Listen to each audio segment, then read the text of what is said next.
போனா ஒரு அடைய சுட்டா, கொண்டு வந்த ஊழியக்காரனு கொடுத்தா. ஊழியக்காரன் சாப்பிட்டுட்டு, ஏம்மா போ, கொஞ்சம் பசியாயிருச்சு, அடுத்த அடை, நான் அப்படி ஊழியக்காரர் அல்லவர் நினைக்கிறேன், அடுத்த அடைய எனக்கு சொல்லாத, யாருக்கு சொல்லு. அடுத்து யார் முக்கியமான ஆளு? உன் பிள்ளை. அந்த பிள்ளைய அடுப்பு பக்கத்தில் உட்கார வச்சு அவனுக்கு ஒன்று சுடு, அதுக்கு அடுத்த அடை எனக்கு கொண்டு வா. நம்ம ஒரு மாதிரி பார்த்துருக்கோம், எங்கேயா இருக்கு மாவு? இருந்த மாவுல உமக்கு சுட்டாச்சு.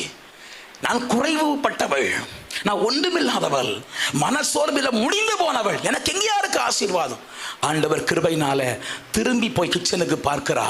சுட்ட அந்த அடையை எடுக்கும் போது என்ன மாவு இருந்ததோ அதே மாவும் கொஞ்சம் கூடையும் எழும்பி வந்திருக்கிறது.